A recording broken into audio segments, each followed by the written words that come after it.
శ్రీమాత్రే నమః.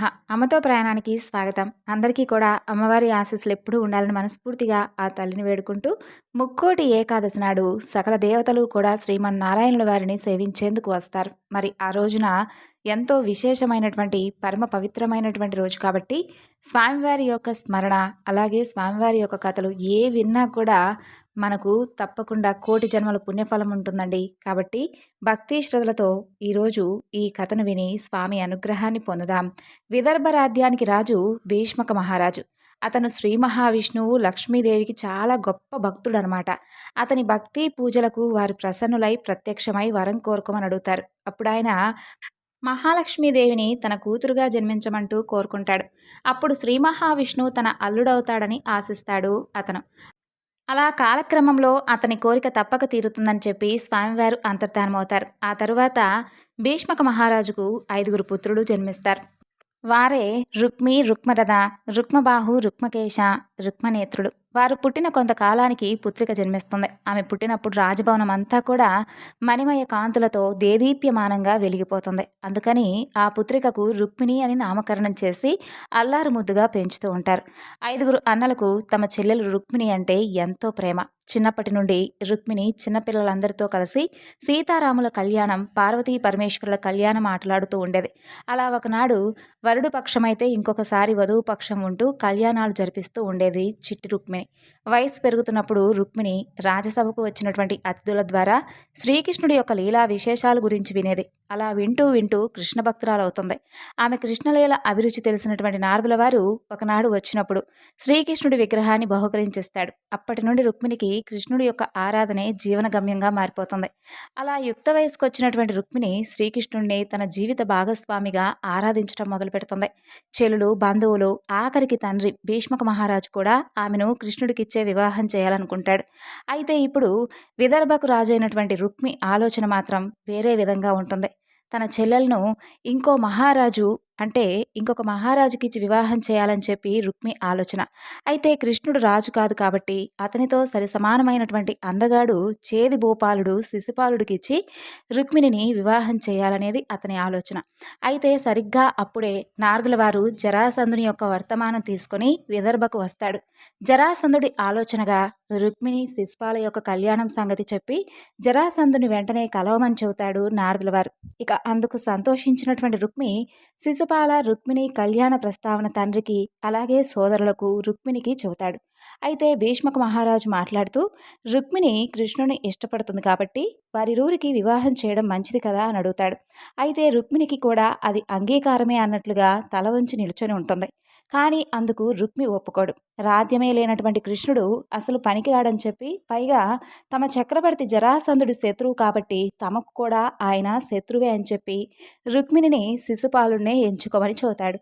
అయితే అందుకు విననటువంటి రుక్మిణిని రాజభవనంలోనే బందీగా చేసి తాను మగధ జరాసంధుని కలవడానికి బయలుదేరి వెళ్తాడు. ఇక నారదవారు విదర్భ నుంచి ద్వారకా నగరానికి ప్రయాణమై వెళ్తాడు. ద్వారక అంతా కూడా సందడి సందడిగా కోలాహలంగా ఉంటుంది. రాజవీధులు, గృహాలు మంగళ తోరణాల పూలతో అలంకరించుంటాయి. ఏమిటో విశేషం అనుకుంటూ రాజభవనం చేరుకుంటాడు నారదుడు. ఆయనకు వసుదేవుడు, రోహిణి, దేవకి స్వాగతం పలుకుతారు. మంచి సమయానికే వచ్చారు నారదుల వారు అంటూ, ఏమిటి వాసుదేవా, ఏమిటి ఉత్సవం, ఏమిటి ఇంత ఘనంగా ఉత్సవాలు జరుపుతున్నారు ద్వారకలో, అంతా కూడా రంగరంగ వైభవంగా ఉందే అని అడుగుతాడు నారదుడు. అప్పుడు వసుదేవుడు సమాధానమిస్తూ, పండగే మహర్షి, మా పెద్ద కుమారుడు బలరాముడు పర్వతరాజు రైవతుని కుమార్తె రేవతిని వివాహం చేసుకుని ద్వారకకు పత్ని సమేతంగా వచ్చాడు. తమరు కూడా వచ్చి నూతన దంపతులను ఆశీర్వదించండి అంటూ లోపలికి తీసుకుని వెళ్తారు. ఇక లోపల అంతా కూడా కోలాహలంగా ఉంటుంది. నూతన దంపతులను వచ్చిన వారందరూ కూడా ఆశీర్వదించి వెళ్తుంటారు. ఇక నారదుల వారు అక్షింతలతో బలరామ, రేవతులని ఆశీర్వదిస్తాడు. ఆ తరువాత నారదుడు వెళ్ళి కృష్ణుడి పక్కన ఆసనంపై కూర్చుని పలకరిస్తాడు. కృష్ణుడు ఆయనకు నమస్కరిస్తూ, మంచి సమయానికే వచ్చారు నారద మునీంద్ర వారు. ఊరికే రారు కదా తమరు, దేనికి వచ్చారు, దీనికే వచ్చారా, లేదంటే జరాసంధుని యుద్ధానికి మరలా పురుగొలిపి చెప్పడానికి వచ్చారా అని నవ్వుతూ అడుగుతాడు. అప్పుడు నారదుల వారు, నారాయణ నారాయణ, ఎంత మాట, నా కార్యం అంతా కూడా జగత్ కళ్యాణం కోసమే కదా, తమకు తెలియనిదేముంటుంది స్వామి అంటాడు. అప్పుడు కృష్ణుడు నవ్వుతూ, అవును కదా మరి, ఈవేళ తమరి రాకకు కారణమేమిటో అంటాడు. అప్పుడు నారదుల వారు, కృష్ణ, అన్నగారి కళ్యాణం అయిపోయినట్లుంది, మరి తమరి వివాహం మాటేమిటి స్వామి అంటాడు. అప్పుడు కృష్ణుడు నవ్వుతూనే, ఈ నల్లనయ్యకు అసలు రాజ్యమే లేనివాడికి పిల్లనెవరయ్యా ఇచ్చేది? ఒకవేళ ఎవరైనా ఇద్దామన్నా మీరివ్వనిస్తారా ఏమిటి? అంటూ జరాసంధుడికి నారదుల వారిచ్చినటువంటి సలహా గురించి చురక అంటిస్తాడు కృష్ణుడు. అప్పుడు నారదుడు నమస్కారం చేస్తూ, ఓ స్వామి, నా చేత చేయించేది తమరు, మరలా నాపై నింద వేస్తున్నారా? పోనీలేండి స్వామి, ఇంతకీ మా రుక్మిణిని ఎలా వివాహం చేసుకోవాలనుకుంటున్నారు? నన్నేం చేయమంటారో దానికి చెప్పండి, తప్పకుండా నా సహాయం మీకు అందిస్తాను అంటాడు. అప్పుడు కృష్ణుడు నవ్వుతూనే, ఎవరయ్యా ఆ రుక్మిణి? నేనెందుకు వివాహం చేసుకుంటాను? అయినా శత్రువుల అమ్మాయిని మనకెందుకు ఇస్తారయ్యా అని కృష్ణుడు ప్రశ్న వేస్తాడు. కృష్ణుడి యొక్క ప్రశ్నలకు తలకిందులైనటువంటి నారదుడు చేతులు జోడించి, "హ, స్వామి, ఓ జగన్నాటక సూత్రధారి, ఈ తిరకాసులేమిటయ్యా? అక్కడ నీ ధ్యాసలో మునిగిపోయినటువంటి రుక్మిణి ఎలా జీవనం సాగిస్తుందో తెలుసా? నిన్నే మనసా వాచా జీవిత భాగస్వామిగా కోరుకుంటుంది. శత్రువుల పిల్లని, నిన్నే నమ్మినటువంటి పడతిని వదిలేస్తావా? కరుణించి దయచూడు స్వామి, దారి చూపవయ్యా అంటాడు. అప్పుడు కృష్ణుడు అంటాడు, చూడు నారదా, రుక్మిణి తన మనసులో ఉన్నది చెప్పి నన్ను అర్థించే వరకు నేనేమీ చేయలేను. శత్రువుల పిల్లను ఇష్టం లేకుండా తీసుకొచ్చానని నాపై నింద వేస్తారు అని చెప్పి కృష్ణుడు అంటాడు. అప్పుడు నారదుల వారు లేచి, స్వామి, మీ మనోగతం ఏమిటో అర్థమైంది కదా, నాకు అనుమతి ఇవ్వండి, తదుపరి కార్యం పూర్తి చేసి తమకు మరలా దర్శనం చేసుకుంటాను అంటూ బయలుదేరతాడు. ఇక రుక్మి మగధకు వెళ్ళి జరాసంధుని శిశుపాలుని కలుస్తాడు.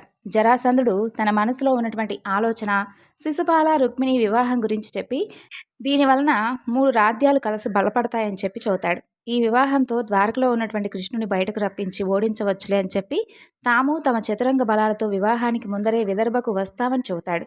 అందుకు రుక్మి కూడా సంతోషించి శిశుపాలుని తన చెల్లెలు రుక్మిణిని పెళ్లి చేసుకోమని అడుగుతాడు. శిశుపాలుడు అంగీకరిస్తాడు. అలా వివాహ ముహూర్తం పెట్టుకుని వారిని విదర్భకు ఆహ్వానించి రుక్మి బయలుదేరి వెళ్తాడు. ఇక రుక్మి విదర్భకు వచ్చి రాజసభ ఏర్పాటు చేసి రాజకుమారి అయినటువంటి రుక్మిణీదేవి వివాహం చేదిదేశ మహారాజు శిశుపాలుడితో నిశ్చయమైందని చెప్పి ప్రకటిస్తాడు. ముహూర్తానికి 3 రోజుల ముందర జరాసంధ చక్రవర్తి శిశుపాలుడితో కలిసి బంధుమిత్ర సపరివార సమేతంగా విదర్భకు విచ్చేస్తారని, అందుకు తగినటువంటి ఏర్పాట్లు చేయాలని ఆదేశిస్తాడు. అలాగే కుందనా నగరం 4 వైపుల సైన్యం మొత్తం కూడా సిద్ధం చేసి కాపలా పెంచమని చెబుతాడు. శ్రీకృష్ణుడు వచ్చి దాడి చేస్తే ఎదుర్కోవడానికి సిద్ధంగా ఉండాలని కూడా చెబుతాడు. అలా రుక్మిణి మందిరానికి వెళ్ళి ఆమెతో పాటు శిశుపాలుడితోనే వివాహం నిశ్చయం చేశానని, అతన్నే ముహూర్తానికి వివాహం చేసుకోవాలని చెబుతాడు. అక్కడే ఉన్నటువంటి కృష్ణుడి విగ్రహం తీసి విసిరి బయటకు వేస్తాడు. అదే సమయంలో రాజభవనం వైపు వస్తున్నటువంటి నారదుడి చేతిలోకి విగ్రహం పడుతుంది. తిరిగి నా దగ్గరికే వచ్చావా స్వామి అనుకుంటూ తన దగ్గర దాచుకుంటాడు నారదుడు. ఇక రుక్మిణి అన్న వెళ్ళిన తరువాత తన తండ్రి అయినటువంటి భీష్మక మహారాజ్ దగ్గరకు వెళ్ళి ప్రాధేయపడుతుంది. తను కృష్ణుని ఇష్టపడుతున్నానని, శిశుపాలుని వివాహం చేసుకోలేనని అన్న రుక్మికి నచ్చచెప్పమంటూ బాధపడుతుంది. ఇక భీష్మక మహారాజు తన మాట రుక్మి వినడంటూ తాను ఎంతో చెప్పి చూశానని, మిగిలినటువంటి కొడుకులు కూడా రుక్మి పక్షమే ఉన్నారని చెప్పి చెబుతాడు. తాను అశక్తుడనని, ఆ దైవమే నీకు రక్షగా ఉంటాడమ్మా అంటూ ఆయన్నే కొలుచుకో అని చెబుతాడు. అలా రుక్మిణి తన మందిరానికి వెళ్ళి అక్కడ ఉన్నటువంటి ఉమాశంకరుల మూర్తులకు ప్రణమిల్లి, మిమ్మల్ని నేను నమ్ముకున్నాను స్వామి, ఓ గౌరీ శంకరులారా, నన్ను ఈ విపత్తు నుండి కాపాడి నా స్వామి దగ్గరకు చేర్చండి అంటూ ప్రార్థిస్తూ ధ్యానంలో ఉంటుంది. అప్పుడే రాజభవనంలోకి వచ్చినటువంటి నారదుల వారు మొదట రుక్మిణిని కలుస్తాడు. రుక్మి నారదుల వారికి ధన్యవాదాలు చెబుతాడు. ఆయన వల్లనే శిశుపాలుడితో బాంధవ్యం ఏర్పడుతుందని, తప్పకుండా వివాహానికి వచ్చి ఆశీర్వదించమంటూ కోరుకుంటాడు. అందుకు అంగీకరించినటువంటి నారదుడు తాను రుక్మిణిని కలిసి నచ్చజెప్పొస్తానంటాడు. రుక్మి నారదుల వారికి అనుమతిస్తాడు. అలా నారదుల వారు మందిరంలోకి వెళ్ళి ధ్యానంలో ఉన్నటువంటి రుక్మిణిని కలుస్తాడు. నారదుని రాక చూసి ఆసనమిచ్చి నమస్కరిస్తుంది రుక్మిణి. జరిగిందంతా చెప్పి తనను ఈ బలవంత వివాహం నుండి కాపాడమంటూ వేడుకుంటుంది. బాధపడుతూ ఉన్నటువంటి ఆమెను ఓదార్చి, ఇలాంటి విపత్కర పరిస్థితిలో నిన్ను కాపాడగలిగేది కేవలం ఆ గోవిందుడు ఒక్కడే, ఆయన్ను శరణు వేడుకో అని అంటాడు. నమ్మకస్తుడైనటువంటి వ్యక్తితో నీ మనసులో ఉన్నది కృష్ణుడికి తెలియజేసి వచ్చి తీసుకుని వెళ్ళి పెళ్లి చేసుకోమంటూ వర్తమానం పంపించమ్మా అని చెబుతాడు. అందుకు రుక్మిణి సందేహిస్తుంది. రాజరికపు ఆడపిల్లను కదా, ఇలా సందేశం పంపించడం తగునా? ఒకవేళ పంపినా స్వామి కరుణించి వస్తాడంటారా? అసలే శత్రువుల కన్యను కదా అని నారదుడిని అడుగుతుంది. అప్పుడు నారదుడు సమాధానమిస్తూ, ఆడపిల్ల కోరుకున్న వారికి ఇలా సందేశం పంపించడం ఆనవాయితీ కదా, కృష్ణయ్యను ఏమాత్రం సందేహించవద్దు, తనను కోరుకున్న వారికి ఎప్పుడూ అన్యాయం చేయడు స్వామి, తప్పకుండా వచ్చి తీసుకుని వెళ్తాళ్లే అని చెబుతాడు. సందేహించకుండా నమ్మిన వారితో సందేశం పంపించమ్మా అంటాడు నారదుల వారు. ఇక ప్రియ సమాగమ ప్రాప్తిరస్తు అంటూ ఆశీర్వదించి బయలుదేరి వెళ్తాడు. నారదుడు వెళ్ళిన తర్వాత రుక్మిణి ఆలోచనలో పడుతుంది. ఎవరిని కృష్ణుడి దగ్గరకు పంపించాలా అని ఆలోచిస్తుంది. ఎందుకంటే పొరపాటు జరిగితే దొరికితే అబాస్ పాలవుతుంది కదా! అలాగే కృష్ణయ్యకు తన సందేశం వినిపించి తిరిగి వివాహ ముహూర్తం ముందే తనను కలవాలి. తన చిన్నప్పటి గురువు బ్రాహ్మణోత్తముడు అయినటువంటి అగ్నిద్యోతుల వారు గుర్తుకొస్తారు రుక్మిణికి. ఇక చెలికత్తె ద్వారా వెంటనే నగరం అవతల ఉన్నటువంటి కులదేవత గౌరీ అమ్మవారి ఆలయంలో కలవమంటూ వర్తమానం పంపిస్తుంది. అమ్మవారి దర్శనానికి వెళ్తున్నానని అనుమతి తీసుకొని నగరం బయట ఉన్నటువంటి అమ్మవారి ఆలయానికి చేరుకుంటుంది. అక్కడ అగ్నిదోతుల వారు ఇక్కడ వేచి చూస్తూ ఉంటారు. అమ్మవారి దర్శనం చేసుకుని చెలికత్తెలను బయట కాపలాగా ఉండమంటూ అగ్నిద్యోతుల వారి పాదాలకు నమస్కారం చేసి తన మనసులో ఉన్నటువంటి విషయాన్ని చెబుతుంది. ఆయనకు ద్వారకలో ఉన్నటువంటి కృష్ణుడిని కలిసి తన మాటగా చెప్పి విదర్భకు వచ్చి తనను తీసుకుని వెళ్ళమంటూ వేడుకుంటుంది. గోవిందుడే తనకు దిక్కని, వేరే ఇక ఎవరూ లేరని, తననే నమ్మి వేచి ఉంటానని కూడా చెప్పమంటుంది. అలా అగ్నిద్యోతుల వారు సంతోషంగా వెళ్ళడానికి అంగీకరిస్తారు. ఆ విధంగా దేవదేవుడికి శ్రీకృష్ణుడి దర్శనం లభిస్తుంది కదా అనుకుంటాడు. పైగా మీ ఇద్దరి వివాహ సంధానకర్తను అవడం నా పూర్వజన్మ సుకృతమమ్మ. తప్పకుండా ఇప్పుడే ద్వారకకు వెళ్తాను. శీఘ్రమేవ ఇష్టకామ్యాభి సిద్ధిరస్తు అని ఆశీర్వదించి బయలుదేరి వెళ్తారు. అలా రుక్మిణి తన చెలికత్తెలతో సహా రాజభవనాన్ని చేరుకుంటుంది. పార్వతీ పరమేశ్వరులను బ్రాహ్మణోత్తముడు త్వరగా ద్వారకకు చేరే విధంగా చూడండి అని ప్రార్థిస్తుంది. ఆమె ప్రార్థనలు వారు విన్నారో ఏమో తెలియదు కానీ నడిచి వెళుతూ ఉన్నటువంటి అగ్నిజ్యోతుల వారికి ముందర ఒక సారథి వచ్చి మంచి అశ్వాలతో ఉన్నటువంటి ఒక రథం వచ్చి ఆగుతుంది. సారథి రథం దిగి ఆయనకు నమస్కరించి అంటాడు, స్వామి, రథాన్ని అధిరోహించండి, తమను ద్వారక దగ్గర దాకా తీసుకుని వెళ్ళమని దేవేంద్రుల వారి ఆజ్ఞ అని చెబుతాడు. అలా అగ్నిద్యోతుల వారు దేవదేవుడైనటువంటి రుక్మిణీ కళ్యాణంలో పాలు పంచుకోవాలని అందరూ కూడా ఉత్సాహంతో ఉన్నారేమో అనుకుని రథాన్ని ఎక్కుతారు. రథం ద్వారక వైపు పరుగులు తీస్తూ ఉంటుంది. ఇక రుక్మిణికి రోజులు గడిచి ముహూర్త సమయం దగ్గరయ్యే కొలది ఆందోళన, ఆతృత పెరుగుతూ ఉంటాయి. ఆ బ్రాహ్మణోత్తముడు అసలు వెళ్తున్నాడా, లేదంటే అలసిపోయి మార్గమధ్యంలో ఏమైనా విశ్రాంతి తీసుకుంటున్నాడా, లేదంటే కృష్ణుడిని అసలు కలిశాడా, అదంతా విన్నటువంటి కృష్ణుడు ఏమైనా నన్ను తప్పుగా అనుకున్నాడా, ఆ గౌరీదేవి దయ నా మీద ఉందా లేదా, నా తలరాత ఏ విధంగా ఉందో అనుకుంటూ చింతిస్తూ ఉంటుంది.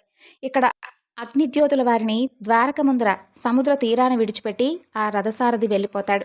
అగ్నిద్యోతుల వారు, సముద్రుడా, నేను రుక్మిణీదేవి యొక్క అత్యవసర సందేశాన్ని శ్రీకృష్ణ స్వామి వారికి తీసుకుని వచ్చాను, ద్వారకకు దారి చూపవయ్యా అని చేతులు జోడించి ప్రార్థిస్తాడు. ఆయన ప్రార్థన విన్నట్లుగా సముద్రుడు నీటిని పక్కకు తొలగించి ద్వారకకు దారిస్తాడు.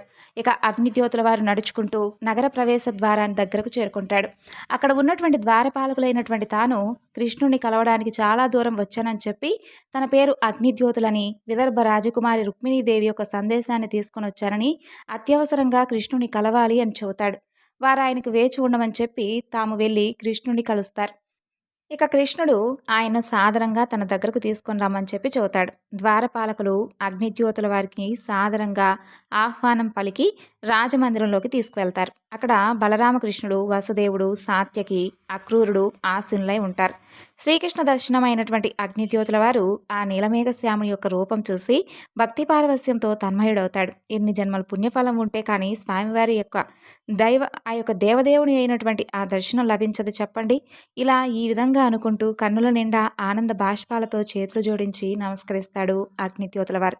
ఇక కృష్ణుడు కూడా తన ఆసనం నుండి పైకి లేచి అగ్నిద్యోతుల వారిని దగ్గరకు తీసుకుని చక్కగా తనతో పాటు కూర్చున్నటువంటి ఆసనంపై కూర్చోబెట్టి ఇలా అంటాడు, బ్రాహ్మణోత్తమ, ఎవరు తమరు? ఏ రాత్యం వారు? ఇంత దూరం ప్రయాణం చేసి నా కోసం వచ్చారు? ఏ సహాయం కోరి నా చెంతకు వచ్చారు? నిస్సంకోచంగా చెప్పండి. మీ సేవ కోసం నేను తత్పరుడనై ఉన్నాను. గోవర్ధనగిరిదారి, నా నామధేయం అగ్నిద్యోతనుడు. నేను విదర్భవాసిని. రాజధాని కుండినా నగరం నా నివాసం. రాజకుమారి రుక్మిణీదేవికి విద్యోపాసన చేసినటువంటి ఉపాధ్యాయుడను. మా రుక్మిణీదేవి సందేశం తీసుకుని మీకు విన్నపించాలని చెప్పి ఆమె అభ్యర్థనపై మీ సన్నిధికి వచ్చాను. దేవదేవా, మీరు కనుక అనుమతిస్తే ఆ సందేశాన్ని మీకు వినిపిస్తాను అంటూ కృష్ణుడి వంక చూస్తాడు. అప్పుడు కృష్ణుడు అగ్నిద్యోతుల వారితో, అగ్నిద్యోతన, మీరు రుక్మిణీ సందేశాన్ని వివరించండి, ఇందులో ఎటువంటి సందేహం వద్దు అంటాడు. అప్పుడు అగ్నిద్యోతుల వారు ఆసనం నుండి లేచి కృష్ణుడి వంక తిరిగి చేతులు జోడిస్తూ, స్వామి, మా ఇందువదన రుక్మిణీ విన్నపాన్ని ఆలకించండి. స్వామి కృష్ణ, నీ గుణములు విన్నంత మాత్రమునే శరీర బాధలు తొలగిపోతాయి. నీ దర్శనంచే మోక్షం లభిస్తుంది. నీ నామస్మరణచే సంసార దుఃఖం మాసిపోతుంది. అలాంటి నీ లీలలు విని నీకే మనసును అర్పించాను స్వామి. మహాలక్ష్మి విష్ణువును కోరిన విధంగా నేను కూడా నిన్ను కోరుకున్నాను. ఓ పురుషోత్తమా, సింహం సొత్తును నక్క కోరుకున్నట్లుగా నీ దాననైనటువంటి నన్ను శిశుపాలుడు నీ వీరత్వం తెలియక కోరుకుంటున్నాడు. నీ మీద శత్రుత్వంతో జరాసంధుడు మా అన్న రుక్మి నన్ను శిశుపాలుడికిచ్చి వివాహం చేయాలని నిశ్చయించాడు. నేను పూర్వజన్మల్లో చేసినటువంటి వ్రత ఫలాల వలన కానీ, ఈ జన్మలో ఉమాశంకరులను నిష్టగా ప్రీతిగా చేసినటువంటి పూజల వల్ల కానీ నీవే నాకు పతిగా కావాలి. అందుకే పంకజనాభా, నీ పాద పద్మాలకు ప్రణమిల్లి మరీ అర్థిస్తున్నాను. నీవు నీ చతురంగ బలాలతో వచ్చి శిశుపాల జరాసంధులను జయించి నీ వెంట నన్ను తీసుకుని వెళ్ళు. నన్ను మా అన్న బందీగా చేశాడు. నీవు అంతఃపురంలోకి తీసుకుని వెళ్ళడానికి వస్తే నిన్ను నీ బంధువులను చంపడానికి అన్ని విధాలుగా ఏర్పాట్లు కూడా చేశాడు. కాబట్టి నేను వివాహానికి ముందు మా ఆచారం ప్రకారం నగరం బయట ఉన్నటువంటి గౌరీదేవి ఆలయానికి వస్తాను. నీవు నన్ను అక్కడి నుండి తీసుకుని వెళ్ళవచ్చు. నీవు నన్ను నీ యోగ్యురాలుగా తలవని ఎడల 100 జన్మలైనా సరే నిన్నే తలుచుకుంటూ ప్రాణాలు వదిలేస్తాను. ఎందుకంటే ప్రాణేశ, నీ మధుర భాషణాలు విననటువంటి ఈ చెవులు ఎందుకు చెప్పు స్వామి. అలాగే పురుషోత్తమ, చూడండి, నీకు అర్పితం కానటువంటి ఈ శరీర సౌందర్యం ఎందుకు? భువనమోహన, నిన్ను చూడని ఈ కన్నులెందుకు? ప్రియతమా, నీ అధరామృత రుచి పొందనటువంటి జిహ్వా ఎందుకు? కమలనయన, నీ వనమాలిక వాసన గ్రహించినటువంటి నాసిక ఎందుకు? ధన్యచరిత, నీకు సేవ చేయలేనటువంటి ఎన్ని జన్మలైనా ఎందుకు స్వామి నాకు? శీఘ్రమే నా మరణు ఆలకించి నన్ను కరుణించు. 1000 కళ్ళతో నీ రాక కోసం ఎదురు చూస్తూ ఉన్నటువంటి నీ ప్రాణసఖి రుక్మిణి అంటూ అగ్నిజ్యోతుల వారు ఆ తరువాత రుక్మిణి లోకోత్తర సౌందర్యం గురించి వర్ణిస్తాడు. ఇక ఆ తరువాత చివరికి కృష్ణయ్య ఆహా అనుకుంటూ వింటూ ఉంటాడు. అప్పుడు అగ్నిజ్యోతుల వారు, ఓ కృష్ణయ్య, నీకు తగినది మా రుక్మిణికి తగినవాడవు నీవు. ఇది మా ఉపాధ్యాయుల వాక్కు. మీరిరువురికి పెళ్లి తథ్యం. బ్రహ్మవాక్కు బ్రాహ్మణవాక్కు అని వినతిని ముగిస్తాడు. అదంతా విన్నటువంటి కృష్ణుడు సంతోషంతో అగ్నిజ్యోతుల వారిని ఆలింగనం చేసుకొని ఇలా అంటాడు. ఓ పండితోత్తమా, నీ మాటలు నాకు ఆనందం కలిగించాయి. నాకు కూడా రుక్మిణి అంటే అనురాగం ఉంది. నేను విదర్భకు తప్పక వస్తాను. భీష్మపురిలోకి వచ్చి బ్రహ్మాదులు అడ్డం వచ్చినా ఎదిరించి రుక్మిణిని తీసుకుని వెళ్ళి వివాహం చేసుకుంటాను. అగ్నిద్యోతన, రుక్మిణిని నిశ్చితంగా ఉండమని చెప్పండి. వివాహ ముహూర్తం ముందే ఆమె చెప్పిన విధంగా గౌరీదేవి ఆలయం దగ్గరకు వచ్చి తీసుకుని వెళ్తానని కూడా చెప్పండి అని చెబుతాడు కృష్ణుడు. అందుకు సంతోషించినటువంటి అగ్నిద్యోతనుడు అందరికీ నమస్కరించి అనుమతి తీసుకుని విదర్భకు ప్రయాణమై వెళ్తాడు. అలా అగ్నిజ్యోతుల వారు వెళ్ళిన తర్వాత కృష్ణుడు బలరామ, సాత్యకి, అక్రూరుడు అలాగే వసుదేవుడితో సమావేశం అవుతాడు. విదర్భకు ఎలా ఎప్పుడు వెళ్ళాలా అని. అందరూ కూడా కృష్ణుడికి తోడుగా సైన్యంతో వస్తామని అంటారు. కానీ కృష్ణుడు ఒప్పుకోడు. చతురంగ బలాలతో వెళ్తే శత్రువులకు తెలిసిపోతుంది. వారు ముందే జాగ్రత్త పడతారు. తాను ఒక్కడే బయలుదేరి సరిగ్గా ముహూర్తానికి కొన్ని గంటల ముందు రుక్మిణి చెప్పిన విధంగా గౌరీదేవి ఆలయం దగ్గరకు వెళ్ళి తీసుకుని వస్తానని సైన్యంతో వారు తర్వాత బయలుదేరి దారిలో సహాయం చేయడానికి వేచి ఉండమని చెప్పి చెబుతాడు. అందరూ కూడా అందుకు అంగీకరిస్తారు. అలా అగ్నిద్యోతన వారు ద్వారక బయటకు వచ్చి సముద్రం దాటి రాగానే ఆయన కోసం ఒక రథం వేచి ఉంటుంది. ఆయన ఎక్కగానే విదర్భ వైపు పరుగులు తీస్తుంది ఆ రథం. ఇక అక్కడ విదర్భలో వేచి చూస్తున్నటువంటి రుక్మిణికి ఆందోళన పెరిగిపోతుంది. వివాహ ముహూర్తం రోజుల్లోకి వచ్చింది, వర్తమానమేమో ఇంకా రాలేదు అనుకుంటూ దిగులుతో ఆహార నిద్ర కూడా మానేస్తుంది. ఆభూషణాలు అలంకారాలన్నీ కూడా మానేస్తుంది. గౌరీ శంకరుల ధ్యానంలోనే పగలు రాత్రి గడుపుతుంది. చెలికత్తెలు ఆమెను పలకరించాలన్నా కదిలించాలన్నా భయపడుతూ ఉంటారు. అయితే రాజకుటుంబ సభ్యులకు కనీసం ఆ సంగతి చెప్పాలా వద్దా అనే అనుమానంలో పడతారు చెలికత్తెలు. కాలం ఎవరి కోసం ఆగదు కదా. 3 రోజుల లోపలికే వివాహ సమయం వచ్చేస్తుంది. జరాసంధుడు శిశుపాలుడితో కలిసి బంధుమిత్ర పరివార సమేతంతో పాటు చతురంగ బలాలను తీసుకొని వస్తాడు. కుండినా నగరం చుట్టూ భద్రత పెంచి సైన్యంతో కట్టుదిట్టం చేస్తారు. శత్రు సైన్యం బయలుదేరగానే వర్తమానం చేరే విధంగా వేగు వ్యవస్థ ఏర్పాటు చేసుకుంటారు. తన మందిరంలో గౌరీశంకరుల ధ్యానంలో ఉన్నటువంటి రుక్మిణికి చెలికత్తె శుభవార్త తీసుకొస్తుంది. అగ్నిజ్యోతుల వారు వచ్చి గౌరీ మందిరంలో వేచి ఉన్నారని చెప్పి చెబుతుంది. పరుగు పరుగున అలంకరించుకొని రుక్మిణి చెలికత్తెలతో గౌరీ ఆలయానికి బయలుదేరుతుంది. అగ్నిజ్యోతుల వారు తన వైపు పరుగు పరుగున వస్తున్నటువంటి రుక్మిణి వంక చూస్తాడు. ఆందోళన, ఉత్సాహం, అలాగే సందేహం, ఆశ అన్నీ కలగలుపుకొని ఆమె ముఖార విందంలో కనిపిస్తాయి అగ్నిజ్యోతుల వారికి. ఇక అగ్నిజ్యోతుల వారికి పాదాభివందనం చేసి తల వంచి నిల్చొని ఉంటుంది రుక్మిణి. ఆయన చిరునవ్వుతో ఆప్యాయంగా చూసి ఇష్ట కామ్యాభి సిద్ధిరస్తు రుక్మిణి, స్వామి గౌరీ ఆలయానికి ముహూర్తానికి ముందుగా వచ్చి తీసుకుని వెళ్తానని చెప్పాడు. శీఘ్రమేవ కళ్యాణమస్తమ్మా అని దీవిస్తాడు. అమావాస్య చంద్రబింబంలా ఉన్నటువంటి రుక్మిణి ముఖార విందం పూర్ణ చంద్రవందనంలా మారిపోతుంది. ఆహారం, నిదుర కరువైనప్పటికీ కూడా ఆమె శరీరం 1000 వెలుగులతో శక్తిభరితంగా ఉంటుంది. ఆయనకు నమస్కరించి, గురువర్య, బ్రాహ్మణోత్తమ, మీ మధుర వచనాలతో నాలో జీవం నింపారు అంటుంది. లోపలకు పరుగున వెళ్ళి గౌరీదేవికి, తల్లి, నా మొరను ఆలకించి కృష్ణస్వామిని ప్రసాదించావు అనుకుంటూ తల వంచి ప్రణమిల్లుతుంది. ఇంకొకసారి అగ్నిద్యోతుల వారికి నమస్కరించి రాజమందిరానికి వెళ్ళిపోతుంది. సంతోషంగా ఉన్నటువంటి రుక్మిణిని చెలికత్తెలు ఆభరణాలతో, పట్టు వస్త్రాలతో సుందరంగా అలంకరిస్తారు. చాలా రోజుల తర్వాత భోజనం చేస్తుంది. అలా ఆనందంగా ఉన్నటువంటి రుక్మిణిని చూసి తల్లిదండ్రులు, రుక్మి, అలాగే మిగిలినటువంటి అన్నలు సంతోషిస్తారు. కృష్ణుని మర్చిపోయిందేమో, శిశుపాలుని చేసుకోవడానికి సిద్ధమైందిలే అనుకుంటారు. పెళ్లి సంబరాలలో కుండినా నగరం మునిగిపోతుంది. జరాసంధుడు, రుక్మి, శిశుపాలుడికి ద్వారక నుంచి సైన్యంతో కృష్ణుడు బయలుదేరిన విధంగా ఏమాత్రం సమాచారం అందదు. అర్థం కాకపోయినా కృష్ణుడు మాయోపాయాలు చేస్తాడని, అందుకని తాము మరింత జాగ్రత్తగా ఉండాలని రుక్మిణి మందిరం చుట్టూ భద్రతను పెంచుతారు. తామే పహారా కాయాలని కూడా అనుకుంటారు.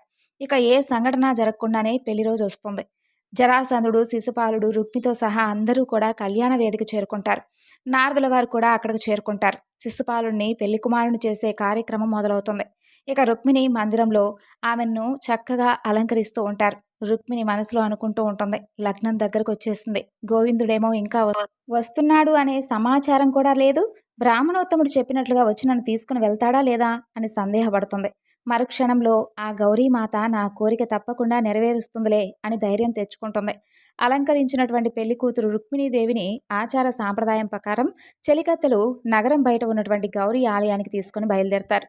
వెంట బంధువులు, కొంతమంది సైన్యం కూడా ఉంటారు. గౌరీదేవి ఆలయాన్ని చేరుకున్నటువంటి రుక్మిణి తన చుట్టుపక్కల చూసుకుంటుంది. అంతా ప్రశాంతంగా ఉంటుంది. పురోహితులు రుక్మిణిని లోపలికి తీసుకుని వెళ్ళి గౌరీ పూజలో కూర్చోబెడతారు. ఆందోళన, ఆతృత పక్కకు పెట్టి రుక్మిణి అమ్మవారిపై మనసు లగ్నం చేసి పూజ చేసుకుంటూ ఉంటుంది. అలా క్షణక్షణం గడిచిపోతూ ఉంటాయి. రుక్మిణి సంగతి తెలియదు కానీ ఆమె చెలికత్తెలకు ఉద్వేగంతో హృదయం వేగం పెరుగుతూ ఉంటుంది. వారందరూ అమ్మవారికి నమస్కరించి రుక్మిణి కోరినట్లుగా జరిగే విధంగా చెయ్యమ్మా అనుకుంటూ ప్రార్థిస్తారు. పైన ఆకాశంలో గంధర్వులు, కిన్నెర కింపురుషులు, దేవతలతో సప్త ఋషిగణం అందరూ కూడా చేరి రుక్మిణి కృష్ణుల యొక్క ప్రథమ సమాగమం కోసం వేచి చూస్తూ ఉంటారు. గౌరీ పూజ సుసంపన్నం అవుతుంది. అదే క్షణంలో బయట కలకలం మొదలవుతుంది. చెలికత్తెలు బయటకు వచ్చి చూస్తారు. ఎటు నుండి ఎలా వచ్చాడో తెలియదు కానీ కృష్ణుడు రథంలో వచ్చేస్తాడు. అక్కడ ఉన్నటువంటి కాస్త సైనికులను నిస్తేజం చేస్తాడు. బంధువులందరూ కూడా కృష్ణుడికి నమస్కరించి దారిస్తారు. రథం ఆలయం ముందరకు వచ్చి ఆగుతుంది. చెలికత్తెలో ఒకరు పరుగు పరుగున వెళ్ళి, అమ్మ రుక్మిణమ్మ, కృష్ణయ్య వచ్చేశాడమ్మా, రామ్మా అంటూ సంతోషంతో చేతులు కుదుపుతూ చూపిస్తుంది. తడబడుతున్నటువంటి అడుగులతో ఒకవైపు హృదయవేగ స్పందన, మరోవైపు నునుసిగ్గుతో చెలికత్తె చేతి ఆసరాతో బయటకొస్తుంది రుక్మిణి.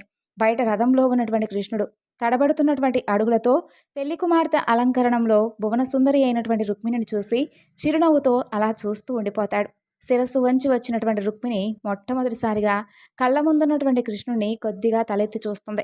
రుక్మిణికి కృష్ణుడు ఆ క్షణం ఎలా కనిపించాడంటే, చక్కగా పూర్ణ చంద్రబింబం వంటి ముఖార విందం, సింహరాజపు నడుము వంటి నడుము, కొత్త కమలరేకుల వంటి కళ్ళు, విశాలమైనటువంటి అందమైన వక్షస్థలం, నీలాకాశం వంటి శరీర కాంతితో స్వామివారు ఎంతో చక్కగా కనిపిస్తారు. ఇక కృష్ణుని చూసి తన్మయత్వంలో నిలబడిపోతుంది రుక్మిణి. రుక్మిణియే కాదు, అక్కడ ఉన్నవారి పరిస్థితి అంతా కూడా అంతే. దేవదేవుని యొక్క దర్శనం లభించిన వారందరూ కూడా జన్మజన్మలుగా చేసుకున్నటువంటి పుణ్యఫలంగా భావిస్తారు. అలా అందరూ చూస్తూ ఉండగానే కృష్ణుడు తన చేయి చాచి రుక్మిణి చేయి పట్టుకొని రథంలోకి తీసుకుంటాడు. పాణిగ్రహణమైనటువంటి ఆ జంటపై ఆకాశంలో ఉన్నవారందరూ కూడా పుష్పాలతో, అక్షింతలతో ఆశీర్వదిస్తారు. అక్కడ ఉన్నవారందరూ కూడా అక్షింతలు, పూలు వేస్తారు. రథం ద్వారక వైపు పరిగెడుతూ ఉంటుంది. తేరుకున్నటువంటి సైనికులు కళ్యాణ వేదిక దగ్గర ఉన్నటువంటి శిశుపాల, జరాసంధ, రుక్మిణులకు వివాహ విషయం గురించి తెలియజేయడానికై పరిగెడుతూ వెళ్తారు. కళ్యాణ మండపంలో ఉన్నటువంటి జరాసంధుడు, రుక్మి, శిశుపాల దంతరక్తులకు గౌరీదేవి ఆలయం నుండి వచ్చినటువంటి సైనికులు శ్రీకృష్ణుడు రుక్మిణీదేవిని తీసుకొని వెళ్ళినటువంటి సమాచారం తెలియజేస్తారు. అందరూ కూడా కోపంతో రగిలిపోతారు. ఎంత ధైర్యం ఆ కృష్ణుడికి! మన రాజకన్యను, అందులోనూ పెళ్లి కుమార్తెను అపహరించుకుపోతాడా? పదండి, ద్వారకకు వెళ్తున్నటువంటి ఆ గోపాలుని అడ్డగించి మన కన్యను మనం తీసుకువద్దాం అంటూ తమ తమ సైన్యాలతో బయలుదేరి వెళ్తారు. ఇక ఇక్కడ ద్వారక వైపు పరిగెడుతూ ఉన్నటువంటి కృష్ణుడి తోడుగా యాదవ సైన్యం బలరాముడి యొక్క నేతృత్వంతో వచ్చి కలుస్తుంది. జరాసంధుడు, శిశుపాలుడు, దంతరక్తుడు వెంబడిస్తూ దగ్గరకొస్తారు. దంతరక్తుడు ముందుగా కృష్ణరథం చెంతకు చేరి కృష్ణుడి మాటలతో తోలనాడుతూ ఉంటాడు. ఓ ఈ గోపాల, గోకులంలో వెన్న దొంగలించడం కాదు, మా అన్న శిశుపాలుని వధువైనటువంటి రుక్మిణిని తీసుకుని వెళ్లడం, దొంగచాటుగా ఆలయం నుండి కన్యను అపహరించినటువంటి ఓ పిరికి పంద, మీసం లేకపోయినా రోషముంటే నిలిచి పోరాడు. ఇలా దంతవక్తుని యొక్క మాటలు వినలేకపోయినటువంటి రుక్మిణి తన చెవులు మూసుకుంటుంది. అది చూసినటువంటి గోవిందుడికి కోపం వస్తుంది. రథం ఆపి దంతవక్తుని వంక చూసి, దంతరక్త, ఈ క్షణంతో నీ ఆయువు తీరిపోయిందంటూ చక్ర ప్రయోగం చేస్తాడు. చక్రం రివ్వున దూసుకువెళ్లి తోలనాడుతున్నటువంటి దంతరక్తుని శిరస్సును ఖండిస్తుంది. ఆ శిరస్సు భూమిపై దొర్లుతూ వస్తుంది. క్షణాలలో అతను విగత జీవుడవుతాడు. ఇక జరాసంధుడు, శిశుపాలుడితో సహా వస్తున్నటువంటి సైన్యం కంటికెదురుగా జరిగినటువంటి దంతరక్తుని హతం చూసి నిర్ఘాంతపోయి నిశ్చేష్టులవుతారు. అదును చూసినటువంటి యాదవ సైన్యం వారిపై యుద్ధం సాగించి తరిమి కొడుతూ ఉంటుంది. పలాయనమవుతున్నటువంటి సేనలను కృష్ణుడి ఉగ్రరూపం చూసినటువంటి జరాసంధుడు శిశుపాలుడితో, శిశుపాల, ఈరోజు విజయలక్ష్మి యాదవుల వైపు ఉంది, అందుకే వారు విజయం సాధిస్తున్నారు. మనం పోరు సాగిస్తే ఓటమితో పాటు మరణం తప్పదు. అనువు కాని సమయంలో తగ్గటం చాలా మంచిది. భార్య లేదని చింతవలదు, బ్రతికి ఉంటే ఇంకో భార్య దొరుకుతుందని సముదాయించి సేనలను వెనుకకు మరలించి తిరిగి వెళ్ళిపోదామంటూ ఆదేశిస్తాడు. అది చూసి యాదవ సైన్యం జయ జయకారాలు చేస్తారు. అలా వెనక్కు తిరిగి వెళ్తున్నటువంటి జరాసంధుడు, శిశుపాలుడు, వారి సైన్యం చూసినటువంటి రుక్మికి అర్థం కాకపోయినా తన సైన్యంతో పాటు ముందుకు సాగుతాడు. దంతరక్తుని విగత శరీరం చూశాక అర్థమవుతుంది రుక్మికి. అయినా మొండి ధైర్యంతో కృష్ణుడి వెంబడిస్తూ ఉంటాడు. రుక్మిణి కృష్ణుల దరిదాపులకు రాగానే కృష్ణుడిని నిందిస్తూ ఉంటాడు. కృష్ణ, మా సరివాడవా, మా పాప కోనివా, ఎంత గొప్పవాడివి నీవు, ఏది వంశం, ఎక్కడ జన్మించావు, ఎక్కడ పెరిగావు, ఏది నీ నడవడి, ఎవరికి తెలుసు, సిగ్గులేనివాడు, మర్యాదలు తెలియవా, మాయోపాయంతో కానీ నిజరూపంతో శత్రువులను జయించలేవా, వాసుదేవుడవు కావు, వావి వరసలు లేవు అంటూ ఎన్నో దుర్భాషలాడుతూ ఉంటాడు. ఇక కృష్ణుడు ఉగ్ర నరసింహుడవుతాడు. విల్లు తీసుకొని బాణాలు సంధించి రుక్మి రథసారథిని, అశ్వాలను పడగొడతాడు. కింద పడినటువంటి రుక్మి వైపు రథం దిగి కత్తి తీసుకుని దూసుకు వెళ్తాడు. అది చూసినటువంటి బలరాముడు రథం దిగి, కృష్ణ వద్దు, చంపద్దు, సంయమనం పాటించు, రుక్మిణి సోదరుడు, గుర్తుంచుకో అంటాడు. ఎక్కడి నుండి చూస్తున్నాడో కానీ నారదుడు కూడా శాంతపరచడానికి వస్తాడు. ఇక రుక్మిణి కూడా రథం దిగి రుక్మి దగ్గర ఉన్నటువంటి కృష్ణుడి పాదాలను తాకి, మధుసూదన, మా అన్న చేసినటువంటి తప్పును క్షమించి ప్రాణభిక్ష పెట్టండి, మా తల్లిదండ్రులకు పుత్రశోకం కలిగించండి అంటూ ప్రాధేయపడుతుంది. ఇక కృష్ణుడు తన యొక్క సహజ మందహాస రూపంలోకి వచ్చి రుక్మి వంక చూసి, బావా, చూసావా, నీవు కాదనుకున్నా కూడా నీ చెల్లెలు నీ ప్రాణాలను రక్షించింది. అయినా బావవైనటువంటి నీకు సత్కారం చేయకుండా, ఇతరులు చూసి ఇలాంటి నిందారోపణ చేయకుండా ఉండడానికి నేను నీకు తగినటువంటి సత్కారం చేస్తానంటూ కత్తితో సగం మేసం, సగం తల జుట్టు తీసేస్తాడు. ఇక బలరాముడు మాత్రం కృష్ణుడిని మందలిస్తాడు. ఇక రుక్మిణి ద్వారా బంధువైనటువంటి రుక్మి ఇలా చేయబడడం తగదు కదా అంటాడు. రుక్మిణి వంక చూసి, తల్లి, ఇలాంటివి మనసులో ఉంచుకొని కృష్ణుడిని ద్వేషించవద్దు, ఇలాంటి చేష్టలు కృష్ణుడు ఇంకా మానుకోలేదమ్మా అంటాడు. ఇక ఆ తరువాత బలరాముడు ద్వారకకు రుక్మిణి కృష్ణుల ఆగమనం గురించి వర్తమానం పంపిస్తాడు వేగుల ద్వారా.